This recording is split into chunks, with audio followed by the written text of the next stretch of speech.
여러분 안녕하십니까? 우수근입니다. 네, 아이고 정말 일본 아베 수상의 역사 조롱, 역사 비틀기가 점입 가경입니다. 아니 평화의 제전 올림픽을 피로 물든 피의 상징 우길기를 사용해도 좋다라는 것이 말이 안 된다고 생각하는데요. 우리나라 정치권 아무리 한심하고 못했다 하더라도 그런 발상을 하지는 못할 것이고, 만약에 우리 정치권이 그렇다면 우리 국민이 가만히 안 있을 겁니다. 근데 일본 정치권에서는 그런 발상을 하고 일본 국민들은 치죽은 듯이 조용하고 있어요. 그러니 우린 더 답답합니다. 정말 열불 터지는데요. 일본인 도대체 뭐 하자라는 거야?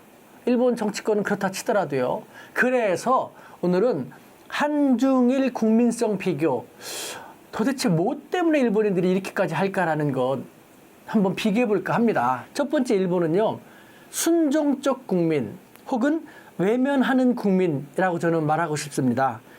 사회 변혁이라든가 사회 운동이 필요하다는 것을 알면서도 일본인들은요, 안 움직입니다. 문제가 많다. 일본 사람들도 그렇게 얘기합니다. 우리 일본 정치는 정말 문제가 많아. 경제는 인류인데 정치는 삼류. 이런 식으로 많이 비아냥거리고 술안주로도 정치 얘기를 많이 하거든요.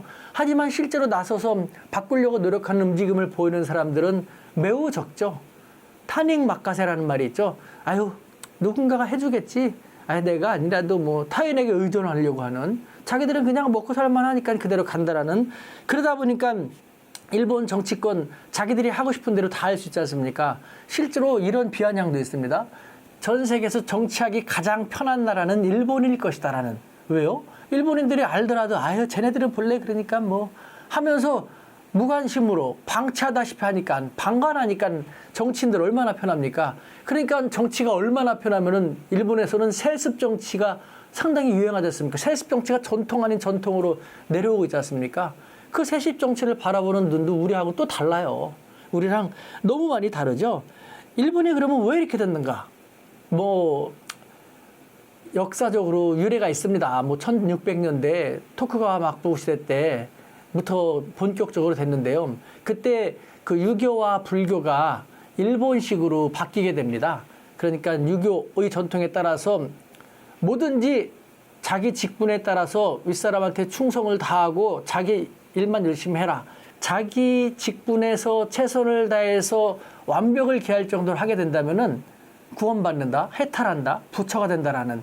그때서부터 일본인들은 그냥 오로지 그래, 내 일만 하자, 뭐 다른 일 신경 쓰지 말고 정치는 자기들이 알아서 잘 하겠지. 그래서 웬만하면 나서지 않는 그런 식으로 돼버린 것이죠.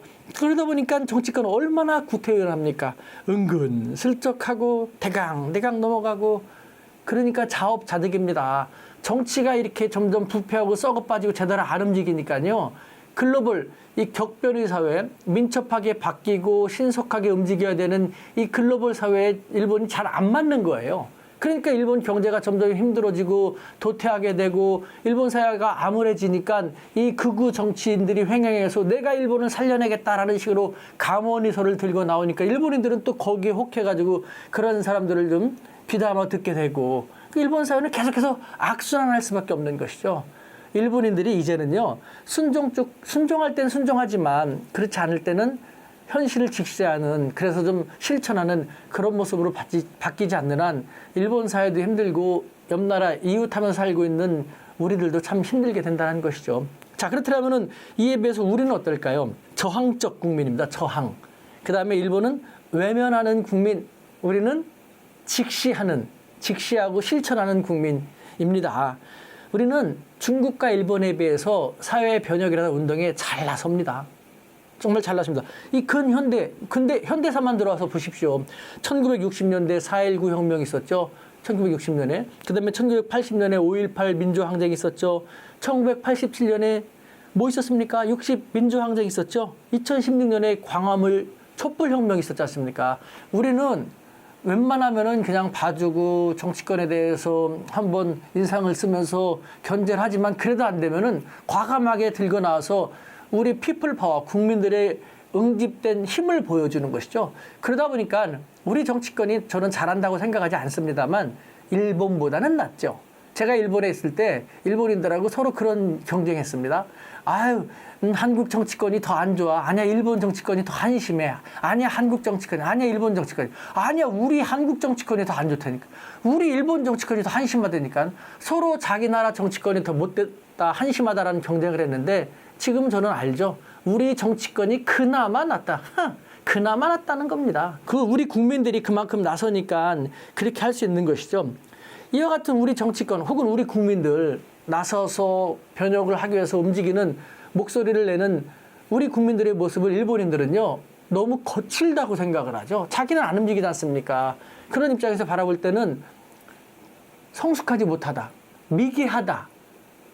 아우, 항상 툭 하면은 거리로 나와서 목소리를 높이니까 상종하기 쉽지 않다라는 그런 이미지로 우리를 바라봐요. 기가 막히죠? 우리는 반면에 답답하다. 저 인간들 뭐 하는 건가? 저러니까 저 집안이 저렇지. 그러면서 옆 나라까지 피해를 주지. 이것은요, 다르다라는 것이죠.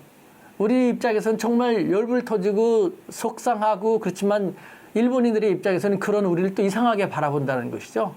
하지만 지금 상태에서 확실한 것은 일본이 조금 더 적극적으로 바뀌지 않으면 안 되기 때문에 그렇게 되면 우리가 우리 심장에서 너희들 뭐 하는 거야 하면서 손가락질하고 비난하고 노 아베를 갖다 노 일본까지 막 하려고 하지 않습니까? 그렇게 되면 또 그것은 또 아베가 바라는 것이죠. 일본을 비난하고 나서면 일본인들의 입장에서는 우리가 뭐 어때가지고 우리는 어떻게 이렇게 살아왔는데 이런 식으로 우리를 싫다고 하니까 우리도 너네를 싫어할 수밖에 없지 라는 식으로 됐고 한일 민간인들의 앙금이 생기게 되거든요. 이건 아베가 바라는 것입니다. 그러니까 우리는 그런 걸 조심하면서 일본 사람들에게 우리가 인내력을 가지고 포용심을 가지고 이제는 좀 나설 땐 나서야 되지 않냐라는. 그래서 여러분 보십시오. 일본 이 아베 정권의 그 수출 규제로 촉발된 이 2019년 한일 대전, 일본 사람들 처음에는 전혀 나서지 않고 했습니다만 지금은 몇백 명이 도쿄에서 오사카에서 어디에서 아니면 일본 총리관저에서 나서서 시위를 하고 한국은 우리와 함께 살아갈 이웃이다. 혐한을 너무 부추기지 말라. 라는 식으로 움직이기 시작했지 않습니까? 우리 식으로 볼 때 우리보다 인구가 훨씬 많은 일본인들이 고작 몇백 명 정도가 움직였다는 것 우리는 뭐야? 라고 생각했지만 안 움직이는 응집력이 약해진 그 일본인들이 움직이기 시작했다는 것은 그 사람들도 심각하게 느끼기 시작하고 이젠 조금씩 움직이기 시작했다는 걸 보이는 겁니다. 그러니까 우리가 조금 더 인내력을 가지고 아베 일파에 휘말리지 않는 범위 내에서 일본인들이 느끼고 움직일 수 있게끔 계속 일본인들이 소화하기 쉬운, 수용하기 쉬운 그런 부드러운 방법으로 다가갈 필요가 있다는 것이죠. 자, 그렇다면 중국은 어떨까요? 중국은요, 중국에 대해서 얘기하기 전에 국제사회에서 이런 재밌는 비유가 있는데 하나 먼저 들려드리겠습니다. 한중일 세 사람들이 각각 모이면 이런 특징이 있다고 합니다. 먼저 일본인 세 사람이 모이면요, 서로 기분 좋게 웃으면서 고개 끄덕끄덕이면서 일본인들 많이 이러지 않습니까?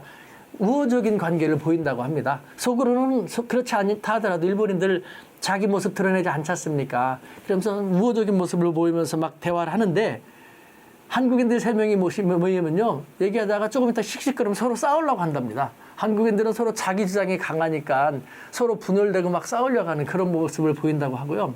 중국인들이 셋이 모이면은 얘기하다가 자, 그럼 우리 어떻게 장사할까? 너는 이거 하고 나는 이익이 생기면 이렇게 분배하지. 장사 이야기를 한다고 합니다. 여기서 알 수 있는 것처럼 중국인들의 국민적 특징은요, 거래의 국민, 협상의 국민, 장사의 국민이라고 할 수 있습니다. 물론 중국은 56개 민족으로 구성되었고 그래서 중국의 주류 한족에 국한돼서 하는 얘기인 겁니다. 이렇게 유튜브에서 짧게 이야기하는데 깊이 있게 들어갈 수는 없지 않습니까? 어떤 분들 같은 경우는 너무 일방적이다, 단편적이다라고 말씀하시는데 이 짧은 시간에 이런 것을 일목요연하게 끄집어내갖고 비교해갖고 한다는 거 쉽지 않으니까 어디까지나 원포인트 비교한다는 것, 그걸 양해해 주시기 바랍니다. 중국인들은요, 골치 아픈 거 다 싫습니다.